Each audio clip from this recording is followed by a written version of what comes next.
You, like I mentioned with SpaceX, you give a lot of people hope, and a lot of people look up to you. Millions of people look up to you.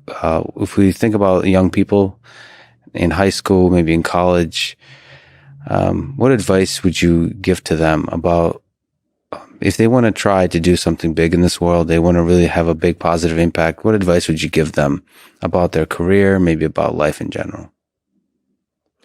Try to be useful. Do things that are useful to your fellow human beings, to the world. It's very hard to be useful.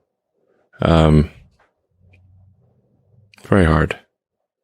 Are you contributing more than you consume? Can you try to have a positive net contribution to society? I think that's the thing to aim for. Not to try to be sort of a leader just for the sake of being a leader or whatever. A lot of the time, the people you want as leaders are the people who don't want to be leaders. So, if you can live a useful life, that is a good life, a life worth having lived. And like I said, I would encourage people to use the mental tools of physics and apply them broadly in life. They are the best tools. When you think about education and self-education, what do you recommend?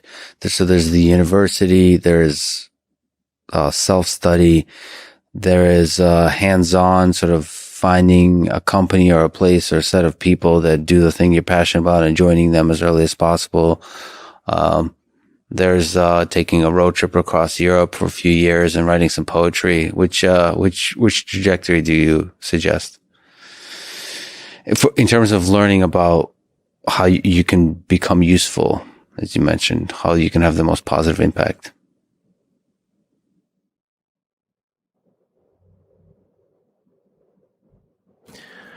Well, I'd encourage people to read a lot of books. Just read, basically try to ingest as much information as you can, and try to also just develop a good general knowledge. So you at least have like a rough lay of the land of the knowledge landscape. Try to learn a little bit about a lot of things. Because you might not know what you're really interested in. How would you know what you're really interested in if you at least aren't doing a peripheral exploration broadly of the knowledge landscape, and talk to people from different walks of life and different industries and professions and skills and occupations. Just try learn as much as possible. Man's search for meaning. Isn't the whole thing a search for meaning? Yeah, what's the meaning of life and all, But just generally, like I said, I would encourage people to read broadly in many different subject areas, and then try to find something where there's an overlap of your talents and what you're interested in. So people may be good at something, or they may have skill at a particular thing, but they don't like doing it. Mm-hmm. So you want to try to find a thing where that's a good combination of the things that you're inherently good at, but you also like doing. And reading is a super fast shortcut to figure out where are you both good at it, you like doing it, and it will actually have positive impact. Well, you got to learn about things somehow. So reading a broad range, just really read it. At one point when I was a kid, I read through the encyclopedia. So that was pretty helpful. And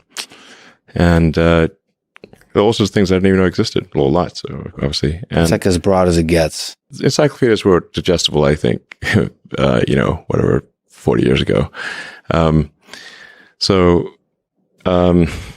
Maybe read through the condensed version of the Encyclopedia Britannica. I'd recommend that. You can always skip subjects where you read a few paragraphs and you know you're not interested, just jump to the next one. So read the encyclopedia or skim through it. And, but I put a lot of stock and certainly have a lot of respect for someone who puts in an honest day's work to do useful things, and just generally to have like not a zero sum mindset, or like have more of a grow the pie mindset. Like if you sort of say like when we see people like perhaps including some very smart people kind of taking an attitude of like doing things that seem like morally questionable, it's often because they have at a base sort of axiomatic level a zero sum mindset, and they, without realizing it, they don't realize they have a zero sum mindset, or at least they don't realize it consciously. And so if you have a zero sum mindset, then the only way to get ahead is by taking things from others. If it's like if the pie is fixed, then the only way to have more pie is to take someone else's pie. But this is false. Like obviously the pie has grown dramatically over time, the economic pie. So in reality, you can have so overuse this analogy. You can have there's a lot of pie. Yeah, pie is not fixed. Yes. So you really want to make sure you're not operating without realizing it from a zero sum mindset, where the only way to get ahead is to take things from others. Then that's going to result in you trying to take things from others, which is not good. It's much better to work on adding to the economic pie. Maybe, so creating, like I said, creating more than you consume, doing more than you, So that's a big deal. I think there's like a fair number of people in finance that do have a bit of a zero sum mindset. I mean, it's all walks of life. I've seen that. One of the reasons Rogan inspires me is he celebrates others a lot. There's not creating a constant competition. Like there's a scarcity of resources. What happens when you celebrate others and you promote others, the ideas of others, it actually grows that pie. I mean, the resources become less scarce. Mm-hmm. And that applies in a lot of kinds of domains. It applies in academia, where a lot of people are very, see some funding for academic research as zero sum. And it is not. If you celebrate each other, if you get everybody to be excited about AI, about physics, about mathematics, I think there'll be more and more funding, and I think everybody wins. Yeah, that applies, I think, broadly. Yeah, exactly.